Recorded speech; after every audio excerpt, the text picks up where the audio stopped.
आयुष्मान मुझे भी बुला सकते थे मिलने के लिए, लेकिन वो इतने अच्छे इंसान है कि उन्होंने बोला नहीं, मैं आऊँगा आपसे मिलने के लिए। तो एक वो चीज़ मुझे उनकी बहुत ज़्यादा पसंद आई। फ्री स्टाइलिंग के जो रूल्स हैं वो बिल्कुल डिफरेंट है। फ्री स्टाइलिंग में हमें बैलेंसिंग पे वर्क करना पड़ता है, टेक्निक्स पे वर्क करना पड़ता है, और जितना हम बाइक पे स्लो रहते हैं उतना ज़्यादा हमारा कंट्रोल है। तो हम इन चीज़ों पे वर्क करते हैं कि हमें स्लो रहना है। और जब स्टंट मेनिया जैसा शो आया था, वो भी MTV पे, तो वो बहुत ज़्यादा पॉपुलर हुआ था और वो अवार्ड विनिंग शो था उस साल का। प्लेयर्स मूवी में मैं असिस्ट कर रहा था एलन सर को, एंड अदर देन दैट फिर मुझे साउथ की मूवी से एक ऑफर था जो भोपाल की गैस ट्रेजेडी पे बन रही थी, तो उसमें मैंने एक कैरेक्टर किया, वो भी नेगेटिव है लेकिन वो बाइक पे है, वो कैरेक्टर मैंने इसलिए किया। ऊंचा प्लेटफॉर्म मिला और वहाँ से हमें बहुत अच्छा रिकग्नाइजेशन मिला, लोगों को पता चला इस गेम के बारे में, स्पोर्ट के बारे में बहुत अवेयरनेस हुई।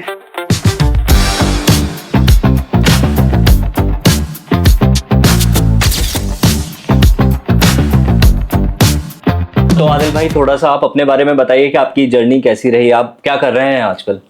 तो सबसे पहले तो मैं अपना नाम बताता हूँ। मेरा नाम है सैयद आदिल काज़मी और मैं भोपाल से हूँ, यहीं पैदा हुआ हूँ, यहीं का हूँ मैं। और मेरी जर्नी स्टार्ट हुई थी जब मैं अराउंड 13 साल का था, 12 या 13 साल का था। तो मेरे जो बड़े भाई थे उनसे मैंने इंस्पिरेशन ली, क्योंकि वो सऊदी अरब में थे, वो व्हीलीज़ करते थे, स्टॉपीज़ करते थे। तो मैंने जब उनके फोटोज़ और वीडियोज़ देखे तो उससे मैं बहुत इंस्पायर हुआ। तो मैंने सोचा यार मुझे भी यही करना है। सो लकीली मेरे बड़े भाई लंदन जा रहे थे MBA करने के लिए, वो सॉफ्टवेयर इंजीनियर थे। तो मैंने उनसे रिक्वेस्ट करी कि आप अपनी बाइक मत बेच के जाइए, आप मुझे बाइक अपनी दे के जाइए। उस टाइम आप सऊदी अरबिया में थे? मैं नहीं था, मेरी फैमिली सऊदी अरब में थी, आप यहाँ थे यहीं पे था, मैं यहीं पैदा हुआ। अच्छा, आपने उनके फोटोज और? हाँ, मैंने उनके फोटोज देखे, उनके वीडियोस देखे उस टाइम पे, तो वो बहुत ज़्यादा इंस्पायरिंग थे, क्योंकि वो मुझे बहुत ज़्यादा अट्रैक्ट करा उस चीज़ में। बाइक्स तो मुझे शुरू से ही पसंद थी, क्योंकि मैं स्केटिंग करता था, स्केटबोर्डिंग करता था, फिर MTB साइकिल यूज़ करता था मैं। तो मैं बाइक से बहुत ज़्यादा इंस्पायर था कि मेरे हाथ में कब बाइक आएगी, मुझे कब चांस मिलेगा कि मैं बाइक चलाऊंगा। तो लकीली जब भाई बाहर गए तो मुझे उनकी बाइक मिल गई। वहाँ से मेरी जर्नी स्टार्ट हुई जब मैं 13-12 साल का था, और मैं इतना छोटा था कि मेरे दोनों पैर बाइक पे टिकते नहीं थे। एक पैर बाइक पे टिकता था और एक पैर ऊपर ही रहता था। तो आई वाज दैट यंग। तो वहाँ से मेरी जर्नी स्टार्ट हुई है। तो अभी आप फिलहाल स्टंट्स में ही हैं या और कुछ भी आप करते हैं? मैं स्ट्रीट बाइक फ्री स्टाइल करता हूँ, मैं स्टंट राइडिंग करता हूँ, मैं एक्टिंग भी करता हूँ, मैंने मॉडलिंग भी करी है, मैंने प्रिंट शूट्स भी किए हैं। So I have done a lot of work in different fields. Okay, आपने अपनी जर्नी एग्जैक्टली इंडिया में ऑफिशियल लेवल पे कहाँ पे, किस ईयर में स्टार्ट करी होगी, जहाँ पे स्टंट मेनिया में हम लोगों ने आपको पहचाना था? आई थिंक स्टंट मेनिया 2008 में आया था। तो 2008, 2009 and 2010। So I was the lucky one जो 2 सीजन में कास्ट हुआ, सीजन 1 में और सीजन 3 में। तो मैंने वो दोनों सीजन किए थे, and that was for me my life changing experience. वो मेरे लिए लाइफ चेंजिंग एक्सपीरियंस था, उसने मेरी पूरी लाइफ चेंज कर दी थी। क्योंकि उससे पहले हम सिर्फ रोड पे स्टंट राइडिंग करते थे और लोग हमें बहुत ज़्यादा पॉइंट आउट करते थे कि तुम ये क्यों कर रहे हो, इसका क्या स्कोप है। और जब स्टंट मेनिया जैसा शो आया था, वो भी MTV पे, तो वो बहुत ज़्यादा पॉपुलर हुआ था और वो अवार्ड विनिंग शो था उस साल का। तो वहाँ से हमें एक बहुत ऊंचा प्लेटफॉर्म मिला और वहाँ से हमें बहुत अच्छा रिकग्नाइजेशन मिला, लोगों को पता चला इस गेम के बारे में, इस स्पोर्ट के बारे में, बहुत अवेयरनेस हुई। तो वहाँ से बहुत ज़्यादा हमारी लाइफ चेंज हुई, क्योंकि हमें बहुत ज़्यादा एक्सपोजर मिला, लोगों ने हमें बहुत पॉजिटिवली देखना शुरू किया। अदरवाइज हमें बहुत नेगेटिवली देखते थे लोग। हमें इंटरव्यू लेने के लिए पहले भी आते थे, बहुत सारे न्यूज़ चैनल्स वालों ने हमारे इंटरव्यूज़ लिए और वो बोलते थे कि नहीं you guys are doing really good. और जब हम उस अपने पूरी स्टंट राइडिंग को जब हम उनके चैनल पे एडिट होने के बाद देखते थे, तो वो बोलते थे ये लोग अपनी जान से खेल रहे हैं और ये मरने वाले हैं और ये ऐसा कर रहे हैं और वैसा कर रहे हैं। तो वो सारी चीज़ें चेंज हो गई थी स्टंट मेनिया के बाद। वो बहुत अपॉर्चुनिटीज़ खुली थी, बहुत सारे स्टंट शोज होने लगे थे, बहुत सारे एड्स में हम लोगों को काम मिलने लगा था। तो वो बहुत ज़्यादा लाइफ चेंजिंग एक्सपीरियंस था हम लोगों के लिए। ओके, तो आपका कहना है एक हिसाब से ये है कि आप ऑलरेडी स्टंट्स कर रहे थे काफ़ी कम एज में, जहाँ पे आप एक पैर टिका के बाइक पे स्टंट कर लेते थे। स्टंट मेनिया का दौर ऐसा आया था जिसने आपके लिए एक बेंचमार्क सेट कर दिया था, जहां से अब आपको पता चल गया था कि एग्जैक्टली अब आपकी जर्नी इसी में रहेगी, या फिर आप पहले ही डिसाइड कर चुके थे कि this is something which I will be doing for the rest of my life? नहीं, आई हैव डिसाइडेड अर्लियर कि मुझे यही करना है मेरी लाइफ में, मुझे सिर्फ बाइकिंग ही करना है। ये मैंने बचपन में ही डिसाइड कर लिया था, जब मैं स्केटिंग कर रहा था, जब मैं स्केटबोर्डिंग कर रहा था, या जब मैं MTB साइकिलिंग कर रहा था या MTB पे स्टंट कर रहा था। तो मेरा ड्रीम ही यही था कि मेरे हाथ में किस दिन मोटरसाइकिल आएगी और किस दिन मैं बाइक पे फ्री स्टाइलिंग स्टार्ट करूंगा। क्योंकि मुझे उससे ज़्यादा एक्साइटेड कुछ आज तक लगा ही नहीं। मुझे बाइक से ज़्यादा एक्साइटमेंट किसी चीज़ पे नहीं आता। मुझे आप कार दे दीजिए, मुझे प्लेन दे दीजिए, मुझे रॉकेट्स में बिठा दीजिए, लेकिन जो बाइक का फील है वो सिर्फ मुझे बाइक पे ही आता है। वो एक एड्रेनलिन रश जो है वो मुझे सिर्फ बाइक पे ही मिलता है। मैंने बहुत सारी चीज़ें करी हैं, बहुत सारी मतलब अलग अलग स्पोर्ट्स भी मैंने खेले, मैंने फुटबॉल भी बहुत खेला है, मैंने क्रिकेट बहुत खेला है, और भी मैंने बहुत डिफरेंट टाइप के स्पोर्ट्स में मैंने अपने आप को इन्वॉल्व करके रखा है शुरू से। वर्कआउट मैंने बहुत किया है, जिम भी एक बहुत खूबसूरत गेम है, लेकिन जो बाइक पे मज़ा आता है वो किसी चीज़ में मुझे मज़ा नहीं आता। तो ये मेरा प्री डिसाइडेड था बचपन से ही कि मुझे सिर्फ राइडिंग ही करना है, और बाइकिंग में मुझे सिर्फ स्ट्रीट बाइक फ्री स्टाइल ही करना है, क्योंकि रेसिंग जो है वो बहुत डेंजरस है, क्योंकि हमारी बॉडी जो है अल्लाह पाक ने बहुत नाजुक बनाई है। अगर हम 40 की स्पीड पे भी अगर हम किसी चीज़ से जाके टकरा जाते हैं तो हम अपनी हड्डियां तोड़ लेंगे, हमारा फेस ख़राब हो जाएगा, क्योंकि हमारी बॉडी बहुत डेलिकेट है। और फ्री स्टाइलिंग में फ्री स्टाइलिंग के जो रूल्स हैं वो बिल्कुल डिफरेंट है। फ्री स्टाइलिंग में हमें बैलेंसिंग पे वर्क करना पड़ता है, टेक्निक्स पे वर्क करना पड़ता है, और जितना हम बाइक पे स्लो रहते हैं उतना ज़्यादा हमारा कंट्रोल है। तो हम इन चीज़ों पे वर्क करते हैं कि हमें स्लो रहना है, बस हमें व्हीलीज पे रहना है, या हमें स्टॉपीज पे रहना है, या हमें ड्रिफ्टिंग पे रहना है, लेकिन हम स्पीड में नहीं जाते। तो ये स्पीड के बिल्कुल अपोजिट गेम है। तो इसलिए मुझे इस गेम ने और ज़्यादा अट्रैक्ट किया कि यार ये सेफ भी है, दिखने में ये थोड़ा सा डेंजरस है, क्योंकि वो व्हीलीज हैं, स्टॉपीज हैं, ड्रिफ्टिंग है, एक्रोबैटिक्स हैं, उसमें तो दिखता थोड़ा डेंजरस है, बट एक्चुअली में मुझे ऐसा लगता है ये बाइकिंग का सबसे सेफ गेम है, क्योंकि इसमें स्पीड नहीं है। हम मैक्स टू मैक्स हम 20-25 की स्पीड पे जाते हैं, व्हीलीज में भी, स्टॉपीज में भी। कुछ एथलीट्स ऐसे हैं जो एक्सट्रीमली स्पीड पे जाके भी स्टंट्स करते हैं, जो कि हम इसके अगेंस्ट हैं। मेरा स्टंट स्कूल है, हम वहाँ पे प्रॉपर्ली इसको ट्रेन करते हैं लोगों को, हम इसके बारे में लोगों को एजुकेट करते हैं, हम नॉलेज देते हैं कि कैसे आपको फ्री स्टाइलिंग करना है, कैसे आप एक अच्छे स्टंट राइडर बन सकते हो, गेम के रूल्स क्या हैं, किस तरीके से आपको ट्रेनिंग करना है। तो ये सारी चीज़ों की अवेयरनेस भी हम प्रोवाइड करते हैं। और आज आपके पॉडकास्ट में आने का मेरा रीज़न भी यही है कि मैं फ्री स्टाइलिंग के बारे में लोगों को एक्चुअली में बता पाऊँ कि ये है क्या और इसको किस तरीके से करना चाहिए लोगों को। जी, ओके। आपने जिक्र किया स्टंट मेनिया का, तो मैं आपकी जर्नी की शुरुआत के एक बेंचमार्क स्टंट मेनिया की बात करता हूँ थोड़ा सा। स्टंट मेनिया जिस टाइम आया था तो हाँ, वाकई में ऑडियंस को भी उसी टाइम पता चला था कि ये भी एक फील्ड है, लेकिन जो वो शो लेकर आए थे, क्योंकि उससे पहले रोडीज आता था, स्प्लिट्सविला आता था, ये रियलिटी शोज में बिग बॉस हो गया, all of a sudden out of the blue एक शो आता है जिसमें स्टंट राइडिंग होती है। Definitely. उसमें भोपाल के बहुत सारे कंटेस्टेंट थे। तो ऐसा क्यों था? क्या सिर्फ भोपाल में ही है बेस्ट राइडर्स, या why it happened? Bhopal is very lucky, क्योंकि भोपाल में स्ट्रीट बाइक फ्री स्टाइल सबसे पहले स्टार्ट हुई है, जहाँ पे professionally street bike free style को किया गया है। जैसे व्हीलीज तो बहुत सारी सिटीज में लोग करते थे, लेकिन जो प्रोफेशनली फ्री स्टाइलिंग को किया गया है वो भोपाल में किया गया है। जैसे सर्कल व्हीलीज हैं, या सीट स्टैंडर्ड सर्कल व्हीलीज हैं, या डिफरेंट टाइप की जो व्हीलीज हैं, ये भोपाल में सबसे पहले करी गई हैं। तो उसकी वजह से भोपाल में ये कल्चर बहुत इनिशियल टाइम में ही ग्रो कर गया था, और भोपाल के एथलीट्स जो थे लकीली वो बहुत ज़्यादा टैलेंटेड भी थे। तो ये इनको अच्छा, भोपाल के लोगों को मीडिया एक्सपोजर भी बहुत जल्दी मिल गया था। तो एमटीवी को, मुझे ऐसा लगता है कि एमटीवी वालों ने या एमटीवी के क्रिएटिव ने हम लोगों को देख के उनके माइंड में ये आइडिया आया होगा कि यार हम स्टंट राइडिंग से रिलेटेड भी कोई शो बना सकते हैं। तो मुझे लगता है कि भोपाल का इसमें बहुत बड़ा हाथ है। 2008 के अराउंड तो इतना सोशल मीडिया नहीं था, बट आप लोग क्या फेसबुक पे भी अपनी कुछ वीडियोस वगैरह डालते? नहीं, आई थिंक फेसबुक भी नहीं था उस टाइम पे। उस टाइम पे ऑर्कुट हुआ करता था, तो ऑर्कुट हम यूज करते थे, ऑर्कुट पे हम अपने फोटोज अपलोड करते थे, और जो न्यूज चैनल्स थे मेनली उन लोगों ने हमें वायरल कर दिया था, क्योंकि उन्होंने आके हमारे इंटरव्यूज लिए, और फिर उन्होंने ये सारी स्टंट राइडिंग को शूट किया, और वहां से फिर वो नेशनल लेवल पे पूरे टेलीकास्ट किया इन लोगों ने। और वहां से प्रोड्यूसर को आइडिया हो गया कि इसमें भी एक शो बना सकते हैं, which was I think very successful show. MTV का one of the successful award winning show था। वो yearly award winning show. Roadies और स्प्लिट्सविला के बीच में अपने एक अलग टीआरपी मेंटेन करना, that was a big thing. हमें जितना उतना ही दिखने को मिलता था जितना आपका एडिटर क्लिप्स काट के हमें शो पे दिखा दे। क्यूरियोसिटी सभी में होती है, क्योंकि आपके कभी कभी हम पोस्ट देख लेते थे, या कभी रणविजय आए थे भोपाल, शायद आप ही के साथ आप लोगों ने ज्यादा टाइम स्पेंड किया था।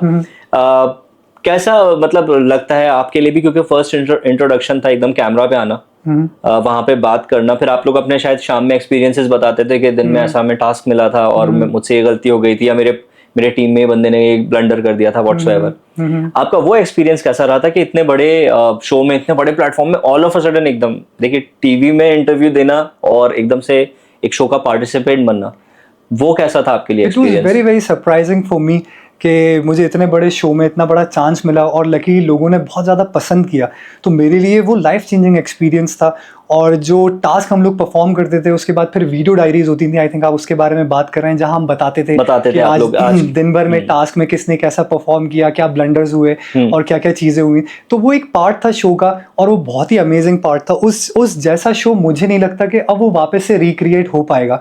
वो एक गोल्डन एरा था रियलिटी शोज का भी। अब रियलिटी शोज बहुत ज़्यादा डम हो चुके हैं, बहुत लो लेवल पे जा चुके हैं। उस टाइम पे बहुत ज़्यादा क्रिएटिविटी देखने को मिलती थी, बहुत डिफरेंट स्टाइल के शोज आते थे। इंटरनेट ने काफ़ी ज़्यादा उसको, ओटीटी प्लेटफॉर्म्स ने काफ़ी ज़्यादा उसको इफेक्ट कर दिया है रियलिटी शोज को। डेफिनेटली। और अब ज़्यादातर लोग डॉक्यूमेंट्रीज देखना पसंद करते हैं या जो ओटीटी प्लेटफॉर्म पे जो मूवीज़ आ रही हैं उसे देखना पसंद करते हैं। उस टाइम पे सिर्फ दो ही प्लेटफॉर्म थे, एक इंडस्ट्री था जिसमें लोग मूवीज़ देखते थे, दूसरा टेलीविजन था। टेलीविजन में भी या तो डेली सोप्स बनाते थे लोग और या तो वो रियलिटी शोज बनाते थे, लेकिन रियलिटी शोज बहुत कम थे और वो बहुत क्रिएटिव थे। तो वो देखना लोगों को बहुत ज़्यादा पसंद है, क्योंकि यूथ डेली सोप नहीं देखता, यूथ को नहीं देखना सास बहू की स्टोरीज और घर में क्या चल रहा है, किसके वो कलेश चल रहा है, वो सारी हाँ वो सारी चीज़ें देखना मुझे भी पसंद नहीं था। तो वो उसकी वजह से रियलिटी शोज बहुत ज़्यादा बूस्ट हुए उस टाइम के ऊपर और बहुत ज़्यादा यूथ का एक्सपोजर भी मिला लोगों को। तो वो बहुत बहुत ज़्यादा अमेजिंग शोज थे वो। मुझे नहीं लगता वो शोज अब वापस दोबारा कभी आ पाएंगे। मेरे पास कुछ सेट ऑफ क्वेश्चंस हैं जहां पे मैं आपसे कुछ आपके एक्सपीरियंस से रिलेटेड क्वेश्चंस पूछूंगा, बट थोड़ा सा मैं आपको एक बार एडअप करना चाहता हूं कि आपकी जर्नी को हम एज ऑडियंस कैसे देखते थे। स्टंट शो, वो स्टंट मेनिया शो आया, वहां पे आपका आप विनर नहीं हो पाए थे वहां पे। आपको क्या लगता है क्या रीजन रहा था, क्या कमियां रह गई थी कुछ, या पॉलिटिक्स कुछ हो गई थी ऐसी, व्हाट हैपेंड? मतलब आप बता सकते हैं कि क्योंकि जब हम लोग वो शो देख रहे थे, क्योंकि आप अच्छा ही परफॉर्म कर रहे थे उसमें, बेस्ट ही था एक लिहाज से, और यही था एक्सपेक्टेशन कि यार आदिल भाई को जीतना है। और भी भोपाली थे उसके अंदर, but down the side we everybody was like, यार होता है ना एक शो में कोई कंटेस्टेंट होता है, सभी को पता था ही is going to be the winner, but it was surprising for all of us कि आप नहीं थे वो winner.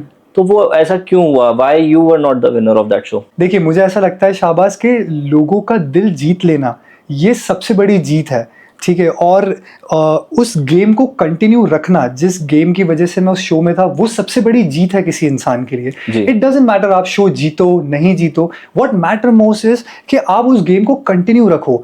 It's been more than I think 15 years 16 years मैं अभी भी राइड कर रहा हूँ, मैं अभी भी ट्रैक पे जाता हूँ, मैं ट्रेनिंग करता हूँ। सो मुझे नहीं लगता कि किसी शो को जीतने के बाद ही आप कुछ बन सकते हो, या किसी शो से अगर आप नहीं जीते तो आप कुछ नहीं बन पाओगे। That really doesn't matter. नहीं, वो तो आपने डेफिनेटली बहुत कुछ उसके बावजूद अचीव कर लिया। आप अगर उस शो में लास्ट भी आते तो आपने जो मेहनत करी है, जिस लेवल पे आपने वर्कआउट किया है, आपको कहीं ना कहीं उसका फ्रूट मिलना ही था।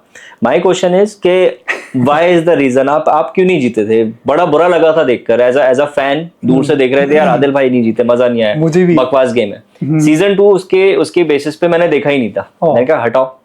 नहीं, बहुत अमेजिंग सीजन था, उसे देखना चाहिए था।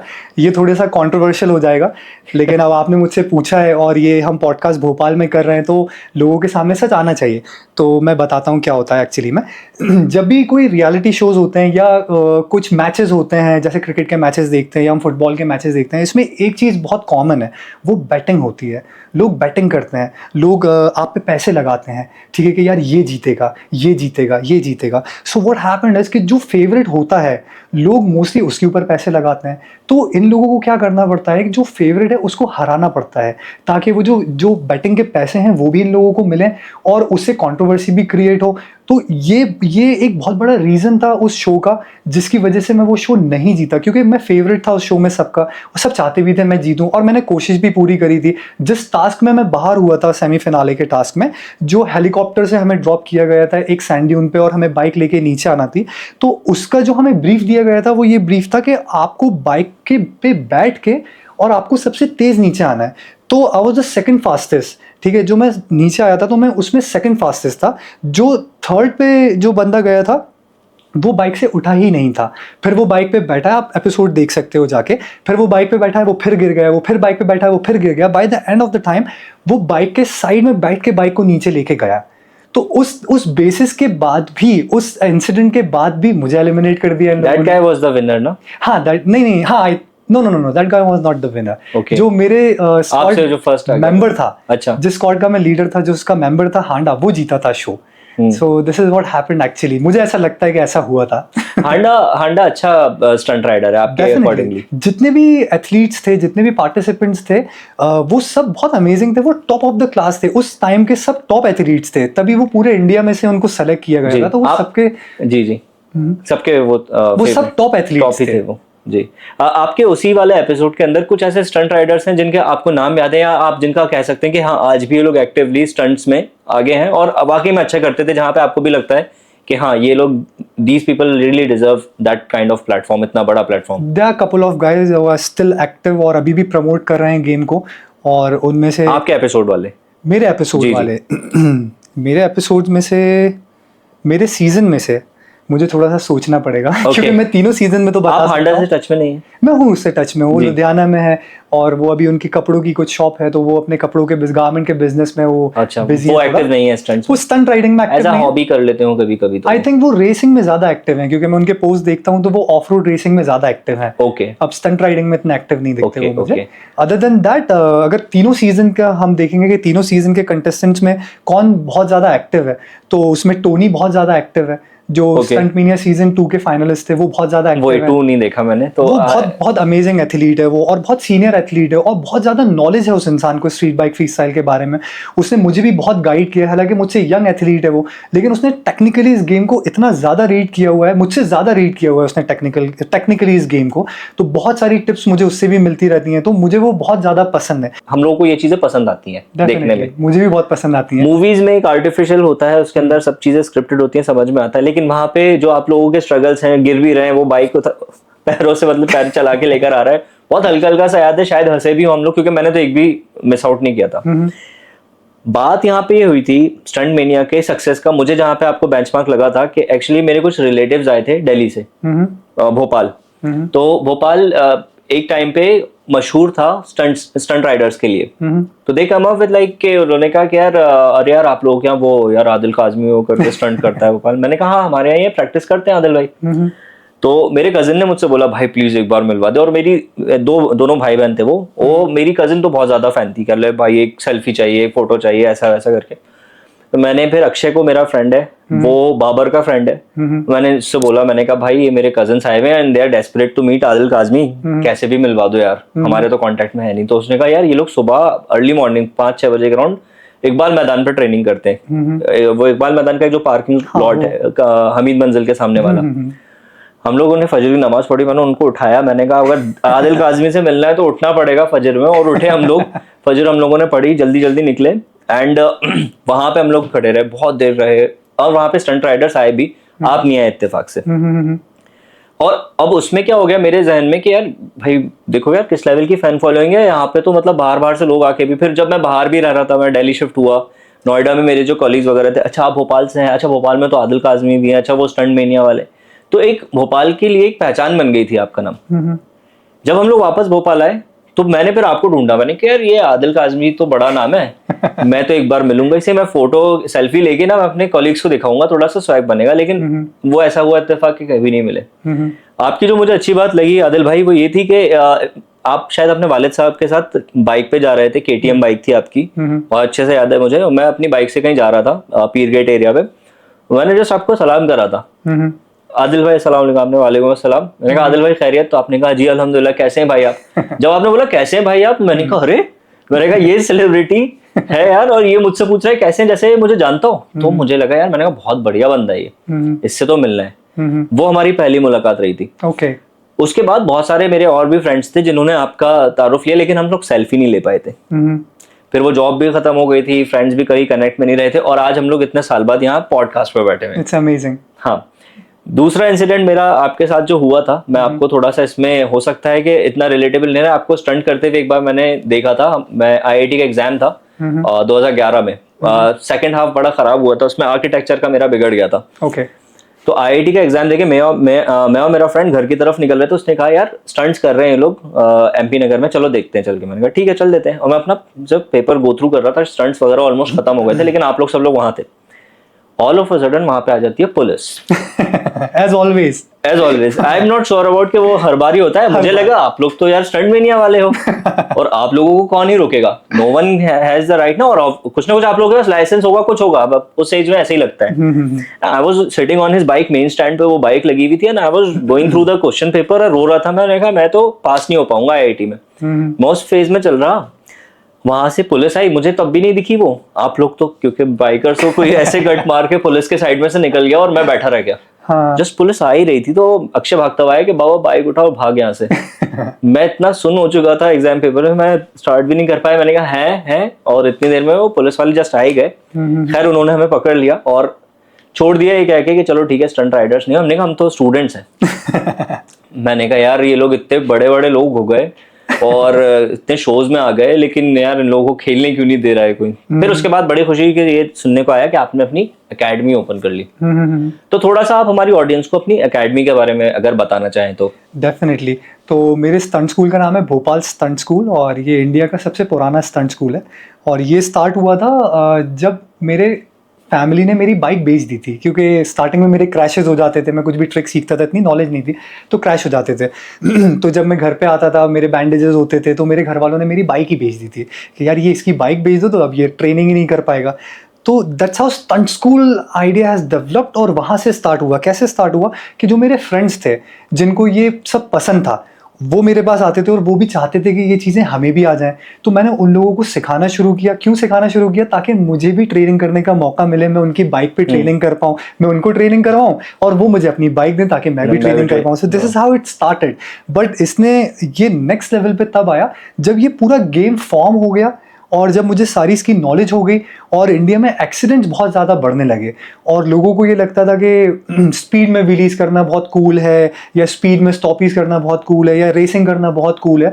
तो ये आइडिया वहाँ से पूरा कंप्लीट हुआ कि यार अब मुझे ऐसा लगने लगा कि एक स्टंट स्कूल को खोलना चाहिए और जहाँ पे प्रॉपरली नॉलेज के साथ लोगों को ट्रेनिंग देना चाहिए, ताकि जिनको बाइकिंग का शौक़ है या जो इस करियर में अपने आप को इस करियर में लाना चाहते हैं, तो ये बेसिकली उन लोगों के लिए था कि ये एक ऐसी जगह है जहाँ पे आप आइए और आप हमें 1 महीना दीजिए।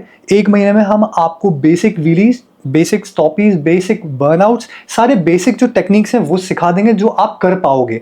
अदर देन दैट आपको इतनी नॉलेज मिल जाएगी कि कौन सी ट्रिक किस टेक्निक से होती है, उसकी प्रैक्टिस कैसे करते हैं, कि आप 1 महीने के बाद अपनी सिटी में जाके आप आराम से लाइफ लॉन्ग ट्रेनिंग कर सकते हो। तो ये स्टंट स्कूल का आइडिया वहाँ से स्टार्ट हुआ था और आज अल्हम्दुलिल्लाह ये उस लेवल पे है कि मुझे याद भी नहीं है, आई थिंक 500, 600 या 1000 से ऊपर स्टूडेंट्स में ट्रेन कर चुका हूं। मुझे याद भी नहीं। ओके। स्टंट्स में आपको क्या लगता है कब तक का है उसमें एक्सपायरी? स्टंट में बेसिकली देखो जितने भी गेम्स हैं वो मोस्टली एथलीट की एज पे डिपेंड करते हैं। जैसे क्रिकेट है या फुटबॉल भी है, इसमें स्टैमिना बहुत ज़्यादा चाहिए आपको, आप फिट होना बहुत ज़रूरी हो। ऐसी ही स्ट्रीट बाइक फ्री स्टाइल भी है, इसमें फिटनेस बहुत ज़्यादा इंपॉर्टेंट है, बॉडी फ्लेक्सिबिलिटी बहुत ज़्यादा इंपॉर्टेंट है। तो मुझे ऐसा लगता है कि बेसिक राइडिंग तो इंसान 50-55 तक की भी कर सकता है, कोई प्रॉब्लम नहीं है। मेरे पास 60 ईयर्स के भी स्टूडेंट की इंक्वायरीज आती हैं कि हमें अभी भी सीखना है। मेरे पास अभी कुछ स्टूडेंट हैं जो 45 एज के हैं, वो भी सीख रहे हैं। कुछ स्टूडेंट ऐसे हैं जो 18 की एज के हैं, वो भी सीख रहे हैं। तो मुझे ऐसा लगता है जो बेस्ट जो इंसान का फॉर्म रहता है वो आई थिंक 42 तक इंसान आराम से इस गेम को प्रोफेशनली खेल सकता है इंडियन बॉडी पे। जो बाहर के लोग हैं वो थोड़े ज़्यादा फिट हैं, उनकी बॉडी अल्लाह पाक ने और ज़्यादा अच्छी बनाई है, तो वो 45-48 तक के भी इस स्पोर्ट को प्रोफेशनली कर सकते हैं। लेकिन इंडिया में मुझे ऐसा लगता है 40-42 तक के अपने पीक तक इंसान आ जाता है, उसके बाद थोड़ा सा डिफिकल्ट हो जाता है। तो ऐसे ही क्रिकेट में भी है, ऐसे ही फुटबॉल में भी है, तो वेरी सिमिलर ऐसा ही इस गेम में भी है। बहुत बढ़िया, मतलब आप कंटिन्यू रखेंगे इसे? डेफिनेटली, जब तक कर सकता हूँ तब तक कंटिन्यू रखूंगा और जब नहीं कर पाऊंगा तब मैं एक्टिंग करूंगा। अच्छा आदिल भाई, आपके कुछ फैंस ने क्वेश्चन भेजे हैं इंस्टाग्राम के ऊपर कि आपसे पूछे जाएं। प्रत्युष पूछ रहे हैं इंस्टाग्राम से कि बेस्ट स्टंट मोमेंट क्या रहा है आपका? मेरा बेस्ट स्टंट मोमेंट जी, सो 2 मेरे बेस्ट स्टंट मोमेंट रहे। पहला तो ये था जब मैंने फर्स्ट सर्कल व्हीली करी थी। जब मैंने वो ट्रिक को कंप्लीट किया था तो वो मेरे लिए बहुत ज़्यादा अमेजिंग था, वो बहुत ज़्यादा सरप्राइजिंग भी था मेरे लिए, क्योंकि बहुत सारे लोगों ने ये बोला था कि ये इंडियन बाइक पे पॉसिबल ही नहीं है। तो मैं उस ट्रिक के लिए ऑलमोस्ट मैंने 1 साल प्रैक्टिस करी, क्योंकि कोई गाइडेंस नहीं थी और सब बहुत डिमोटिवेट करते थे, सब बोलते थे यार ये हो ही नहीं सकता इंडियन बाइक पे, ये सिर्फ फॉरेन बाइक्स पे ही हो सकता है। तो वो एक मोमेंट मेरे लिए बहुत ज़्यादा मेमोरेबल है।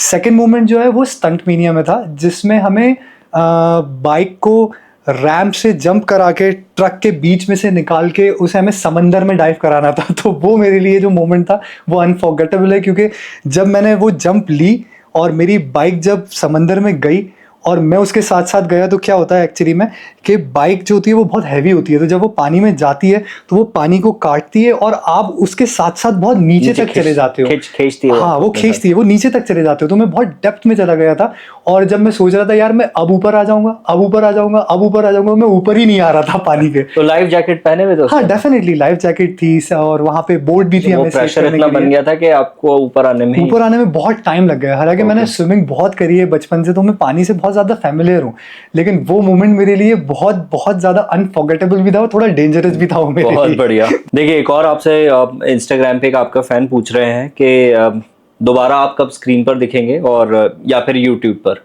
ओके, तो everybody wants to see you.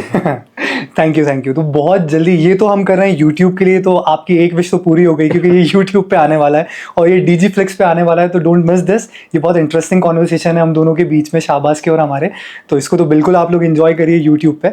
And other than this मेरे पास बहुत सारे इस वक्त ऑफर्स हैं, एड्स के भी हैं, मैं कर भी रहा हूँ, लेकिन उसमें मैं हेलमेट में होता हूँ तो आप लोगों को दिखता नहीं है। तो मैं एक्टिंग से रिलेटेड भी काम बहुत जल्दी शुरू करूंगा, तो इंशाल्लाह आप लोग मुझे बहुत जल्दी मूवीज में भी देखेंगे, साउथ की मूवीज में भी देखेंगे और OTT चैनल्स पे भी देखेंगे बहुत जल्दी। एक और क्वेश्चन है आपके फैन का, best bike for stunts according to you? Pulsar 220, 200 NS, 200 RS, Duke या RC 390 और विच? ओके, सो ये थोड़ा ट्रिकी क्वेश्चन है, क्योंकि ये बहुत सारे लोगों के माइंड में भी होता है, तो इसको मुझे थोड़ा डिटेल में एक्सप्लेन करना पड़ेगा कि if you are talking about Indian motorcycles, तो इंडियन मोटरसाइकिल्स में मुझे ऐसा लगता है इस वक्त प्रेजेंट में जो मोटरसाइकिल्स हैं वो अपाचे 200, ये बहुत अच्छी मोटरसाइकिल है जिसपे हम व्हीलीज बहुत अच्छी कर सकते हैं, तो बेसिक्स हमारे बहुत तेज़ इस पर क्लियर होंगे, बहुत ईजी बाइक है ये। फिर सेकंड पे जो है वो पल्सर 220 है, जो ओल्ड मॉडल पल्सर 220 है, वो बहुत ही अमेजिंग मोटरसाइकिल पे उस पे हम बहुत जल्दी बेसिक क्लियर कर सकते हैं। थर्ड मोटरसाइकिल जो है वो KTM 200 है, ड्यूक। क्योंकि हम स्ट्रीट बाइक फ्री स्टाइल करते हैं, तो हमें हमेशा मिड सेक्शन की बाइक्स ही यूज़ करना चाहिए। हालांकि हम हायर सेक्शन की बाइक्स पे भी जा सकते हैं, 600 पे भी जा सकते हैं, उसके ऊपर मैं थोड़ी देर में आता हूँ आपके पास। तो ड्यूक पे व्हीलीज थोड़ी सी डिफिकल्ट है, क्योंकि वो बाइक थोड़ी सी लेंदी है, थोड़ी सी बड़ी मोटरसाइकिल है, लेकिन स्टॉपीज और ड्रिफ्टिंग और रोलिंग बर्नआउट के लिए, एक्रोबैटिक्स के लिए वो बाइक बहुत ज़्यादा बैलेंस्ड है और वो बहुत अच्छी बाइक है। So I hope this is the answer of your question. और इसको मैं कंप्लीट कर देता हूँ। अगर इंटरनेशनल मोटरसाइकिल्स की बात करें हम जी, तो उसमें जो सबसे बेहतरीन मोटरसाइकिल है स्ट्रीट बाइक फ्री स्टाइल के लिए और बहुत ज़्यादा कॉमन भी है, वो है ZX6R, कावासाकी निंजा ZX6R। ये बहुत आइडियल मोटरसाइकिल है फ्री स्टाइलिंग के लिए, 600 cc की बाइक है, लाइट वेट मोटरसाइकिल है, तो ये मोस्टली कॉम्पिटिशन में भी यही बाइक यूज़ होती है, इसका परफॉर्मेंस बहुत ज़्यादा अच्छा है। इसके बाद ट्रायम्फ स्ट्रीट ट्रिपल बहुत अच्छी मोटरसाइकिल है। उसके बाद CBR 600RR जो है फायर ब्लेड, वो बहुत अच्छी मोटरसाइकिल है।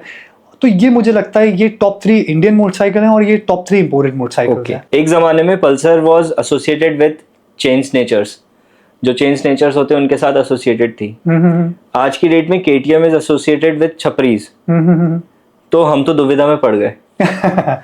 नहीं, देखिए क्या होता है कि जो प्रोडक्ट बहुत अच्छा होता है जी, वो मार्केट में बहुत तेज़ वायरल होता है, ठीक है, उसकी सेल बहुत तेज़ बढ़ती है। जैसे फॉर एग्जांपल मैं पल्सर से भी पहले की बात करता हूँ, यामाहा जो थी वो बहुत ज़्यादा पॉपुलर मोटरसाइकिल थी, क्योंकि वो बहुत खूबसूरत मोटरसाइकिल है, बहुत पावरफुल मोटरसाइकिल है, 2 स्ट्रोक मोटरसाइकिल है, 2 स्ट्रोक एरा की one of the best motorcycle है वो।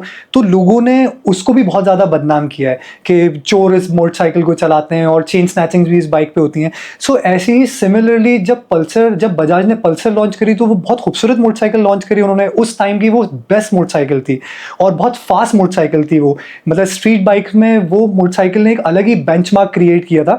तो उसकी वजह से उसकी पॉजिटिव पब्लिसिटी भी बहुत हुई है और नेगेटिव पब्लिसिटी भी बहुत हुई है। And very similar to KTM, इस टाइम में मुझे ऐसा लगता है KTM से खूबसूरत और KTM से अच्छी मोटरसाइकिल मार्केट में नहीं है।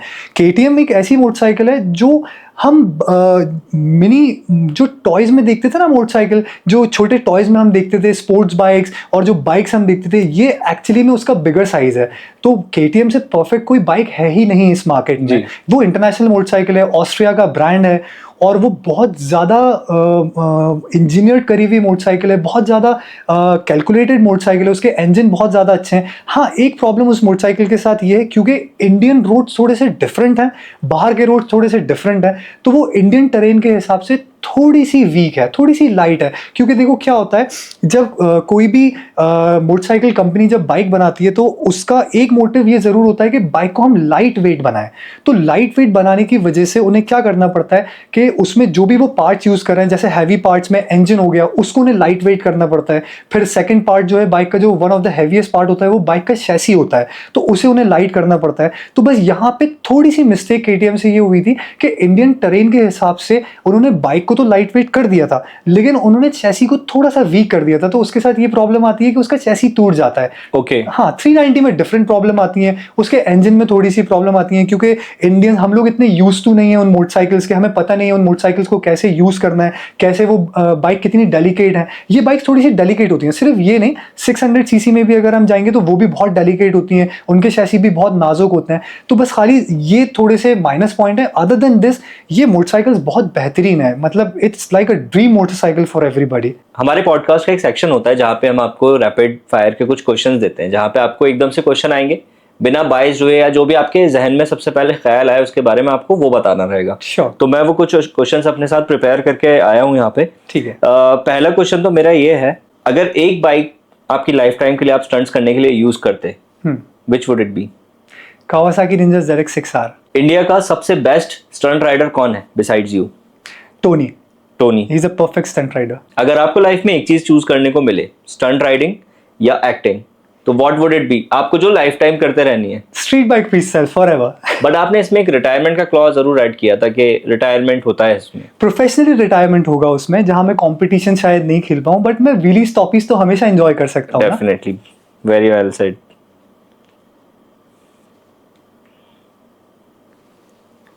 स्टंट राइडर्स की ऐसी एक चीज जिसको लोग हमेशा से गलत समझते हैं, उनकी स्टंट राइडिंग। स्टंट राइडिंग से इतनी प्रॉब्लम क्यों है लोगों को? क्योंकि वो दिखने में थोड़ा सा डेंजरस है, आई कैचिंग है, और लोगों को उसके बारे में नॉलेज नहीं है। बट आप तो सेफ जोन में कर रहे होते हो ना। बहुत सारे एथलीट्स हैं जो रोड पे परफॉर्म करते हैं, गवर्नमेंट सपोर्ट नहीं है अभी, तो हमारे पास अलॉटेड ग्राउंड्स नहीं है जहां पे हम सेफली राइडिंग कर पाए, तो उसकी वजह से इसकी इमेज थोड़ी सी डिस्टर्ब है। आपकी लाइफ का वो मोमेंट जहां पे आपको समझ में आ गया कि अब आप स्टार हैं, जहां पे लोगों ने आपको, किसी ने पहचान लिया या ऐसे भागे हो आपके पीछे जैसे मैं भाग रहा था? ऐसा मोमेंट तो अभी तक की लाइफ में आया नहीं है। मैं भागा हूँ आदिल भाई आपके पीछे तो आई थिंक कजिन्स के साथ। नहीं, मैंने इस चीज़ पे कभी गौर नहीं किया, क्योंकि मैं हमेशा से एक एथलीट हूँ और मैं हमेशा से बहुत बहुत डाउन टू अर्थ हूँ, और मैं हमेशा से अपनी फैमिली से, अपनी रूट से बहुत जुड़ा हुआ हूँ। तो मुझे कभी सेलिब्रिटी बनना भी नहीं है, मुझे सिर्फ एक अच्छा एथलीट बनना है। और जो मेरी लाइफ का ड्रीम है हमेशा स्ट्रीट बाइक फ्रीस्टाइल करना, स्टंट राइडिंग करना, तो मैं बस हमेशा उसी पे फोकस रखना चाहता हूँ। एक्टिंग भी मैंने इसलिए स्टार्ट करी क्योंकि मुझे पता है एक टाइम के बाद शायद मैं स्टंट राइडिंग नहीं कर पाऊँ, स्ट्रीट बाइक फ्रीस्टाइल नहीं कर पाऊँ, तो जो मेरी एनर्जी है वो किसी ना किसी आर्ट में तो मुझे डालना ही है। तो इसलिए मैंने एक्टिंग को चूज किया कि मैं acting is your ultimate retirement goal. You can say that. एक ऐसा एक्टर जिसके साथ आप स्क्रीन शेयर करना चाहते हो, your dream actor? Salman Khan. Salman Khan.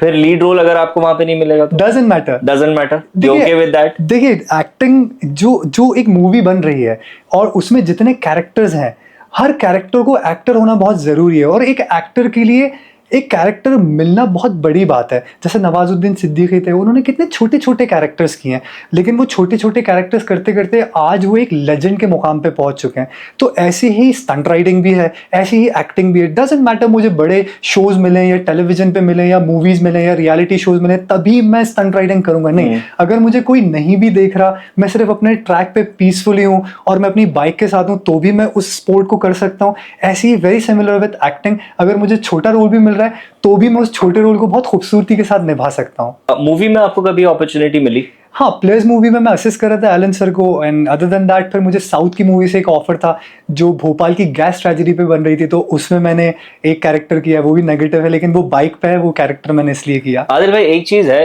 आप माशाल्लाह अच्छे पर्सनैलिटी आपके, अच्छे दिखते हो आप। थैंक यू भाई। आपको नेगेटिव रोल्स क्यों मिलते हैं? इसको भी थोड़ा डिटेल है ना, मैं गलत नहीं हूँ ना? क्राइम पेट्रोल में मैंने आपके 1-2 एपिसोड्स देखे हैं और सावधान इंडिया में भी। Wherever you go you go with that vibe यार, लास्ट बार हमारे आदिल भाई तो विलेन ही बन के आए. Why is that so? उसका एक रीजन है, मैं समझाता हूँ क्या होता है एक्चुअली में. जी. कि जब भी कोई भी रोल में किसी कैरेक्टर को कास्ट किया जाता है तो कोशिश ये करी जाती है कि जो अच्छा फेस हो, जो पॉजिटिव दिखता हो, उसको नेगेटिव कैरेक्टर दिया जाए ताकि वो पब्लिक के लिए, जो व्यूअर्स हैं उनके लिए वो सरप्राइजिंग हो. अगर एक बुरी शक्ल वाला बुरा काम करेगा तो लोगों के लिए वो सरप्राइजिंग नहीं है, लेकिन जो थोड़ा ठीक ठाक दिखता है, मैं इतना अच्छा नहीं दिखता लेकिन जो थोड़ा ठीक ठाक दिखता है, वो अगर जाके कोई क्राइम करता है तो वो लोगों के लिए बहुत सरप्राइजिंग होता है और बहुत इंटरटेनिंग होता है कि यार हम तो सोच रहे थे ये अच्छा है और ये नेगेटिव निकला. तो ये थोड़ा सा कास्टिंग से रिलेटेड क्वेश्चन था. तो ये इस तरीके से मूवीज की कास्टिंग होती है. तो ये बात आपको किसी ने बताई या आपको खुद रियलाइज हो गई कि यार मैं अच्छा दिखता हूँगा इसलिए ऐसा इनका हो सकता है, strategically they are implementing me into the negative roles? ये मुझे तब पता चला जब मैंने अराउंड 400-500 ऑडिशन दिए जहां मुझे पॉजिटिव कैरेक्टर्स मुझे चाहिए थे और मैं उसमें कास्ट नहीं हो रहा था. फिर लकीली मुझे एंडमॉल ने कास्ट किया. इमोशनल अत्याचार एक शो था, बहुत पॉपुलर शो था वो. उसमें उन्होंने मुझे कास्ट किया तो वहां मेरे फ्रेंड्स थे. तो मैंने उनसे पूछा कि यार मुझे नेगेटिव कैरेक्टर्स ही क्यों मिलते हैं, मुझे पॉजिटिव कैरेक्टर करना है. तो फिर ये चीज मुझे उन लोगों ने एक्सप्लेन करी थी कि this is how it works. वैसे शाहरुख खान ने भी डर में एक बहुत बड़ा स्टेप लिया था नेगेटिव रोल करके, जिसमें काफी ज्यादा दूसरे एक्टर्स गुरेज करते आने से मना कर देते. And it's fun to do. It doesn't matter negative character. At the end of the day you are doing what you love, acting. Exactly. Doesn't matter आप वहां पे नेगेटिव पॉजिटिव रोल कर रहे हो और आप एक कैरेक्टर कर रहे हो, कैरेक्टर प्ले कर रहे हो, तो वो उसमें आप अपना एक्टिंग का परफॉर्मेंस दे रहे हो. और अगर आप अपनी विल के अगेंस्ट जाके, जैसे अब मेरा विल है कि मैं पॉजिटिव कैरेक्टर करूं और मुझे नेगेटिव कैरेक्टर मिल रहा है, तो वो मैं अपनी विल के अगेंस्ट जाके परफॉर्म कर रहा हूं, तो वो मेरे लिए और ज्यादा चैलेंजिंग है और वो मेरी आर्ट को और अच्छे तरीके से दिखा रहा है. तो ये मेरे लिए बहुत पॉजिटिव है, कोई प्रॉब्लम नहीं है नेगेटिव कैरेक्टर्स करने में. आप इंडस्ट्री में रहे हैं तो आपके कुछ ऐसे सेलिब्रिटीज जिनके साथ आपका उठना बैठना हो या को लगा हो कि यार ये इतना बड़ा आदमी मेरा दोस्त है? हाँ. शुरुआत के दौर में जब आप अपने स्टार्टिंग में थे फेज के. So how it started is जब मुझे एलन सर ने कॉल किया एक मूवी के लिए, प्लेयर्स मूवी थी. तो एलन सर ने बोला कि इसमें तुम्हें पूरे बाइक के शॉट्स देना है, जो डिजाइन कर सकते हो डिजाइन भी करो, तुम इसमें फ्री हो. और जब मैंने एलन सर को असिस्ट किया तो वहाँ पे अभिषेक बच्चन से मेरी दोस्ती हुई, नील नितिन मुकेश से मेरी दोस्ती हुई. तो मेरी लाइफ का जो पहला सीन था वो नील नितिन मुकेश ने मुझे करके समझाया कि एक्टिंग कैसे करी जाती है. वहाँ पे एक शॉट था जिसमें उन्हें शूट करना था, मतलब उनको शूट होता था कि उनको गोली लगना थी. तो उन्होंने मुझे बताया कि इस पर रिएक्ट कैसे करते हैं. पहले उन्होंने मुझसे पूछा कि तुम कैसे रिएक्ट करोगे अगर मैं तुम्हें शूट करूंगा, तुम्हें गोली लगेगी. तो क्योंकि मुझे तो पता ही नहीं था तो मैंने बिल्कुल वैसे ही रिएक्ट किया जैसे नॉर्मल इंसान करेगा कि आ करके रिएक्ट कर दिया. फिर उन्होंने मुझे बताया कि नहीं आदिल ऐसा रिएक्ट नहीं करोगे, बल्कि जब इंसान को गोली लगती है तो फर्स्ट ऑफ ऑल तो उसे पता ही नहीं चलता कि उसे गोली लगी है, क्योंकि माइंड से बॉडी में पेन के सिग्नल जाने में टाइम लगता है. तो पहले इंसान शॉक होता है कि उसको लगा है, वो शॉक होगा, फिर वो उसकी तरफ देखेगा, फिर जब उसे देखेगा उसके बाद वो फील करेगा कि यार मुझे गोली लगी है, फिर उसके रिएक्शन आना शुरू होंगे. So this is how it works. तो वो मेरे लाइफ का पहला सीन था जो मुझे नील नितिन मुकेश ने समझाया था. तो वहां से मेरा एक्टिंग का शौक शुरू हुआ कि अच्छा ओके इस तरीके से एक्टिंग करी जाती है. ओके. आपने प्लेयर्स मूवी में काफी ज्यादा कंट्रीब्यूट करा, एक लिहाज से आप स्टंट डायरेक्टर हैं वहां पे. नहीं मैं स्टंट डायरेक्टर को असिस्ट कर रहा था. Eight the end of the day movie अच्छी नहीं कर पाई. आपको कैसा फील हुआ जब आपने मूवी का रिस्पॉन्स देखा था? तो डेफिनेटली मुझे बहुत बुरा फील हुआ क्योंकि मैं एक्सपेक्ट कर रहा था कि वो मूवी बहुत अच्छा काम करेगी, क्योंकि वो इटालियन जॉब का रीमेक थी, एक हॉलीवुड मूवी का रीमेक थी. लेकिन अनलकीली वो मूवी उस लेवल पे नहीं जा पाई जिस लेवल पे उसे जाना चाहिए था. उसका अफसोस मुझे रहा क्योंकि अब्बास मस्तान हुसैन ये बहुत बड़े नाम है इंडस्ट्री के. शाहरुख खान की पहली मूवी जो थी वो अब्बास मस्तान हुसैन ने उन्हें दी थी, जो डर मूवी थी.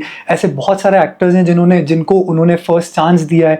तो मुझे बहुत बुरा लगा कि उनकी मूवी नहीं चली. बहुत मेहनत से मूवी बनती है.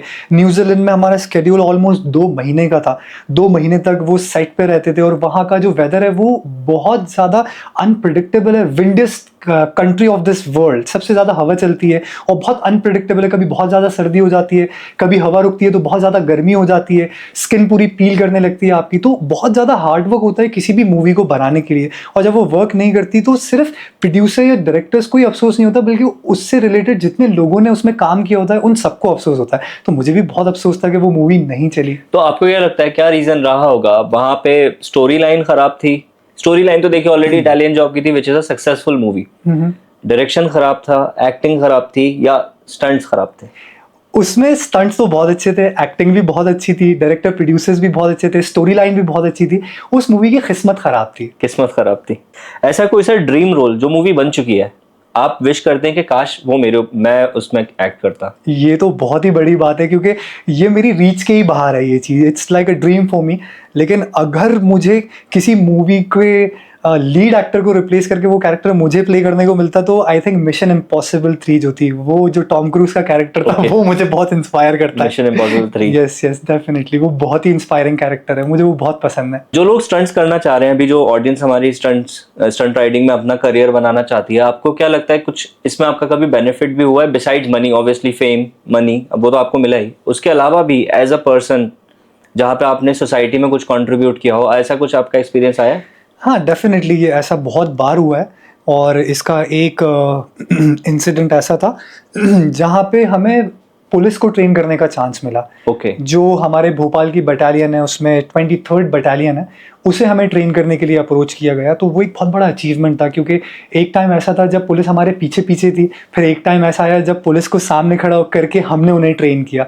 तो ये बहुत बड़ा अचीवमेंट था। उसमें जब हमें फर्स्ट टाइम बुलाया तो आईपीएस थी शिमाइला प्रसाद, उन्होंने हमें बताया कि आपको पुलिस में ट्रेनिंग देना है। तो हमने कहा व्हाई नॉट, श्योर, डेफिनेटली, बिल्कुल देंगे हमारी सर्विस, हम पुलिस को क्यों नहीं देंगे।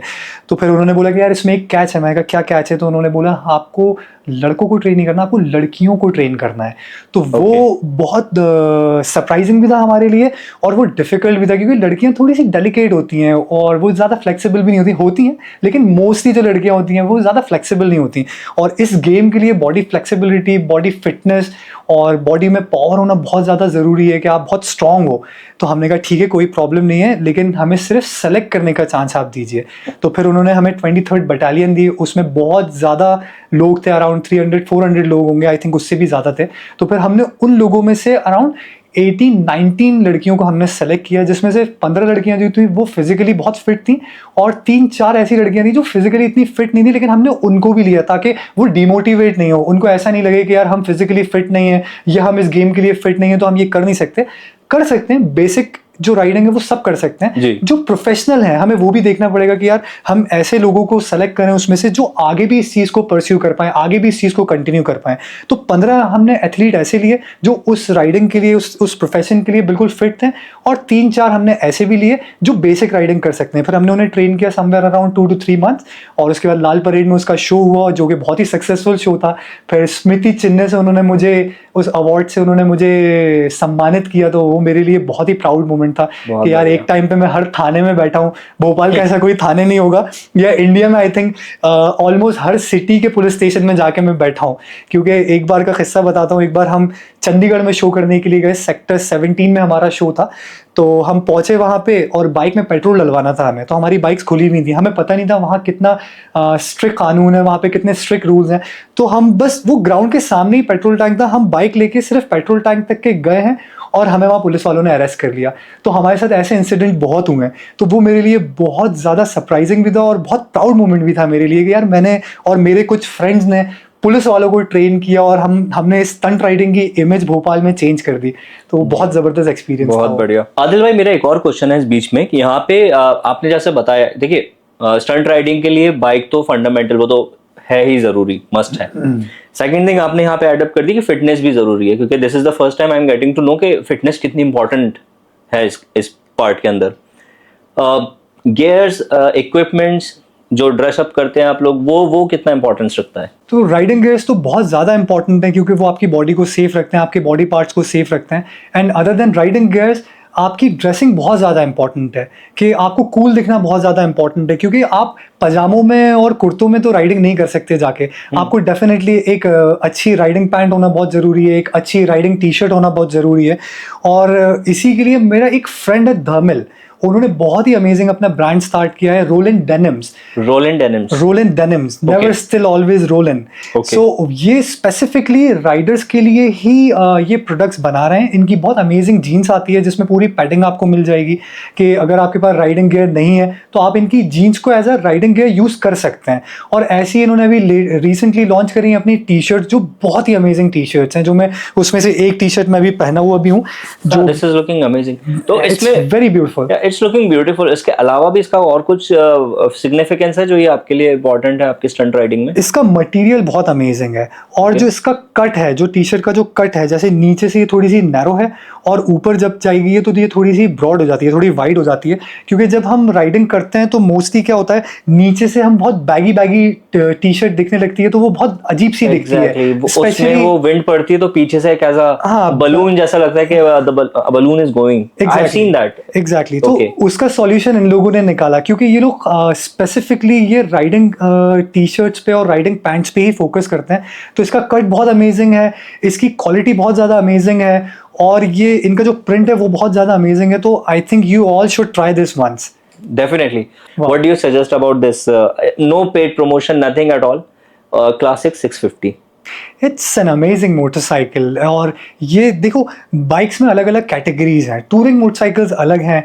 देखो, फर्स्ट ऑफ ऑल जो मेरे सजेशन है आपके लिए या किसी भी राइडर के लिए जो नई बाइक खरीदने के लिए जा रहा है, सबसे पहले तो अपना यूज़ देखो कि हमें किस यूज़ के लिए मोटरसाइकिल खरीदना है। उस यूज़ के बाद कौन सी बाइक, कौन सी कंपनी वो आइडियल है हमारे लिए, उसके बाद फिर आप उस बाइक को सेलेक्ट करो। तो मुझे ऐसा लगता है कि आपको GT650, कॉन्टिनेंटल GT650 जो है वो बहुत ज़्यादा सूट करेगी, क्योंकि वो बहुत स्टाइलिश बाइक है और आप उसे सिटी में जब राइड करोगे तो आप सेंटर ऑफ अट्रैक्शन ज़रूर बनोगे और वो राइड करने में भी बहुत कंफर्टेबल है और one of the finest motorcycle. Adil भाई, आपने इतनी बड़ी बात बोली दी है तो मुझे कलर भी बता दीजिए उसका। What do you think should I? मेरा फेवरेट कलर उसका रेड है और हम दोनों बहुत सिमिलर दिखते हैं, हमारी टोन भी बहुत सिमिलर है, colour tone.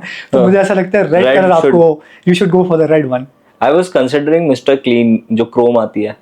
That's also very nice, but that's too fancy. Too fancy. Too fancy. बहुत ज़्यादा शाइन करेगी वो, बहुत ज़्यादा। तो मुझे ऐसा लगता है कि बाइक ऐसी होना चाहिए जो बहुत खूबसूरत भी दिखे, बहुत स्टाइलिश भी दिखे और वो थोड़ी सी साइलेंट भी हो, थोड़ी साइलेंट भी हो, आपकी पर्सनालिटी पे भी सूट करे वो। नो प्रॉब्लम, क्रोम भी ले सकते हैं, बट क्रोम प्राइस में बहुत अच्छी लगती है कि अगर आपको कोई प्राइस दे रहा हो या आपको कोई गिफ्ट कर रहा हो, लेकिन जब हम पैसा इन्वेस्ट कर रहे हैं तो हमें ऐसा कलर लेना चाहिए, ऐसा कलर टोन होना चाहिए जो हमारी पर्सनालिटी पे सूट करे। दो चीजें हम लोगों ने देखी थी कॉलेज टाइम के अंदर, एक गिटारिस्ट और एक स्टंट राइडर। लड़कियां बहुत मरती हैं, सच है क्या ये चीज? हाँ, डेफिनेटली स्टंट राइडर्स की बहुत ज़्यादा फॉलोइंग है। हम सोशल मीडिया पे देखते हैं बहुत सारे लड़के, बहुत सारी लड़कियां मैसेजेस करते हैं और जो इन्फ्लुएंसर्स हैं उनको बहुत ज़्यादा फॉलो करते हैं। तो मेरा एक मैसेज इन्फ्लुएंसर्स के लिए भी है, क्योंकि आप बाइक से रिलेटेड कंटेंट बना रहे हो तो यू आर वेरी रिस्पॉन्सिबल कि आप क्या कंटेंट बना रहे हो। तो हमेशा हेलमेट पहनो और पब्लिक को सही तरीके से इंस्पायर करो, क्योंकि बहुत सारे लड़के, बहुत सारी लड़कियां आपको फॉलो कर रहे हैं। तो प्रॉपर राइडिंग गियर्स पहनो, अच्छा कंटेंट बनाओ, अपने गेम को पॉजिटिवली प्रमोट करो, क्योंकि बहुत ज़्यादा लोग पसंद करते हैं। अब ये स्ट्रीट बाइक फ्रीस्टाइल जो ये ऑलमोस्ट ओलंपिक में आने की बॉर्डर पे है, बिल्कुल कगार के ऊपर है, क्योंकि जो FMX है वो ऑलरेडी आ चुका है ओलंपिक्स में और जो स्ट्रीट बाइक फ्रीस्टाइल है ये वर्ल्ड का one of the most popular game बनता जा रहा है। तो मुझे ऐसा लगता है कि I think in couple of years ये मुझे ऐसा लगता है कि ये आ सकता है, क्योंकि एक्सट्रीम स्पोर्ट्स तो आ गए हैं, FMX आ गया है, ब्रेकिंग आ चुका है, ब्रेकिंग जो एक डांस का फॉर्म है वो भी आ चुका है। तो प्लीज इस गेम को पॉजिटिवली प्रमोट करो, लोगों को एज अ स्पोर्ट प्रमोट करो, ना कि अपनी फेस वैल्यू की वजह से बगैर हेलमेट के आप राइडिंग करो। ये आपके लिए भी डेंजरस है और जो लोग देख रहे हैं, जो आपसे इंस्पायर हो रहे हैं, वो भी सेम वही चीज करेंगे कि यार वो इन्फ्लुएंसर को हम फॉलो करते हैं, उसके मिलियन में फॉलोअर्स हैं, वो तो हेलमेट नहीं पहनता, मैं क्यों पहनूं? नहीं यार, आपकी वजह से अगर किसी को लग गई, किसी को कुछ एक्सीडेंट हो गया, तो आप सोचोगे उसको कितनी तकलीफ होगी और उसके जो बैकग्राउंड में जो लोग हैं, जो उसकी फैमिली में लोग हैं, उनको कितनी तकलीफ होगी। तो प्लीज जो भी इन्फ्लुएंसर्स हैं, मेरी उनसे ये रिक्वेस्ट है कि पब्लिक में एक अच्छा मैसेज दो, अपने गेम को एक पॉजिटिव मैनर में शोकेस करो और अपनी फेस वैल्यू अगर बनाना है तो जब प्रोडक्ट्स आ रहे हैं तो उस टाइम पे अपने फेस को दिखाओ, अच्छा इंट्रोडक्शन दो प्रोडक्ट से रिलेटेड, अपने आप से रिलेटेड, क्योंकि बहुत ज्यादा लोग आपको फॉलो कर रहे हैं। ये गेम बहुत अट्रैक्टिव है, गिटारिस्ट भी बहुत ज्यादा पॉपुलर हो जाते हैं क्योंकि वो भी एक आर्ट है, स्ट्रीट बाइक फ्रीस्टाइल भी एक आर्ट है, एक्सट्रीम स्पोर्ट है, तो इससे भी बहुत ज्यादा लोग इन्फ्लुएंस होते हैं। तो यार please take care of yourself और जो आपके व्यूवर्स हैं उनका भी आप ख्याल रखो। तो ये मेरा मैसेज है आप लोगों के लिए, अच्छा, स्पेशली इन्फ्लुएंसर्स के लिए। ओके, एक और पॉइंट मैं एडअप करना चाहूंगा। आपने आयुष्मान खुराना के बारे में कहा था, आपको जानते हैं वो काफी अच्छे तरीके से, उनसे मुलाकात आपकी कैसे हुई? माय फेवरेट पर्सन, जो अभी तक के इंडस्ट्री में बहुत रेयर ऐसे लोग हैं जो इतने डाउन टू अर्थ हैं, इतने ग्राउंडेड हैं और उनके 2 किस्से मुझे याद हैं। एक जब मैं स्टंट मेनिया 1 कर रहा था और हम MTV के ऑफिस में थे और वहाँ हमारी वीडियो डायरीज शूट कर रहे थे हम लोग। वीडियो डायरीज मतलब जो एपिसोड होने के बाद जो भी नरेशन जो हम देते हैं तो हम वो शूट कर रहे थे। तो मैं कैफेटेरिया में था, तो कैफेटेरिया में मुझे बोला कि आपसे आयुष्मान मिलना चाहते हैं, तो आप प्लीज़ वेट करिए यहाँ पे, तो वो आपसे मिलना चाहते हैं। तो मैंने सोचा कि यार आयुष्मान मुझे भी बुला सकते थे मिलने के लिए, लेकिन वो इतने अच्छे इंसान है कि उन्होंने बोला नहीं मैं आऊँगा आपसे मिलने के लिए। तो एक वो चीज़ मुझे उनकी बहुत ज़्यादा पसंद आई। फिर वो आए, उन्होंने बहुत अप्रिशिएट किया कि यार तुम बहुत अच्छा कर रहे हो शो में और मुझे बहुत अच्छा लगा तुम्हें देख के and you very good person, और बहुत सारी उन्होंने बातें करी। ठीक है, वो कॉन्वर्सेशन हमारा ख़त्म हो गया, वो चीज़ ख़त्म हो गई। उसके काफ़ी टाइम बाद मैं गोवा में था और वो मुझे बागा स्ट्रीट पे दिखे, तो मैंने उनको देखा तो मैंने तो उन्हें पहचान लिया, is a very big celebrity. और पहचानने के बाद फिर मैंने उनको नज़रअंदाज करके मैं जाने लगा। तो लकीली उन्होंने मुझे देख लिया और देखने के बाद उन्होंने मुझे रोड पे ही आवाज़ लगा दी कि अरे आदिल। तो मैं बहुत ज़्यादा शॉक हुआ उस चीज़ को देख के कि यार इनको मैं अब तक याद हूँ। उन्होंने मुझे बोला तुम यहाँ क्या कर रहे हो? मैं कहा भाई मैं तो बस घूमने के लिए आया हूँ और पार्टीज करने के लिए आया हूँ। उन्होंने बोला नहीं MTV का ये पार्टी यहाँ पे हो रही है, चलो तुम वहाँ पे। तो वो चीज़ मुझे उनकी इतनी ज़्यादा इंप्रेसिव लगी कि यार वो इतने बड़े इंसान है, वो उनको best actor of the year का अवार्ड मिल चुका है, वो इतनी मूवीज़ कर रहे हैं, वो बहुत ही सुपर्ब एक्टर हैं, इन्होंने कितनी हिट फिल्में दी हैं, उसके बाद भी उन्होंने मुझ जैसे इंसान को याद रखा। तो वो चीज़ मुझे बहुत ज़्यादा उनकी इस चीज़ ने मुझे इम्प्रेस किया, वो मैं भूल ही नहीं सकता। बहुत बढ़िया, आपका बहुत शुक्रिया। आपने बहुत सारे यहाँ पे हमें इम्पोर्टेंट इंसाइट्स दिए इंडस्ट्री को रिलेटेड या स्टंट राइडिंग के रिलेटेड। डेफिनेटली जो भी इस एपिसोड को देख रहा होगा वो उसमें से कुछ ना कुछ अपने लिए पॉइंटर्स निकाल लेगा और अपने करियर में आगे बढ़ने के लिए बस एक कहते हैं एक लीड की ज़रूरत होती है, एक पॉइंट की ज़रूरत होती है जिसको हम पकड़ के आगे चल सकें। We would all love to see you again on big screen. Thank you. Plus at the same time अगर आप यूट्यूब पे आ रहे हैं तो डेफिनेटली इससे हटके भी, इस पॉडकास्ट से हटके भी, we would love to see you. आपके जो फैंस होते हैं ना वो चाहते हैं कि आप क्या कर रहे हो, what are you up to, वो जानना चाहते हैं। तो आई विश कि आप उसमें जल्दी वापसी करें और आपके लिए I wish all the very best of luck for your future endeavours and thank you very much हमारे शो पे आने के लिए। बहुत बहुत शुक्रिया। Thank you so much for having me. It was a pleasure conversation with you, माशाल्लाह। Thank you so very much. तो guys आज के लिए इतना ही हमारे पॉडकास्ट के अंदर। डेफिनेटली आप लोगों ने कुछ ना कुछ यहाँ पे अंडरस्टैंडिंग ली होगी कि ये इंडस्ट्री कैसे चलती है, या जो आदिल भाई ने यहाँ पे आपको मैसेज दिया उस मैसेज को दोनों को मिक्स करके अगर आप फिल्म इंडस्ट्री में जाना चाहते हो या फिर आप स्टंट राइडिंग में जाना चाहते हो, इन दोनों का कॉम्बिनेशन बनाओ और डेफिनेटली आगे बढ़ो।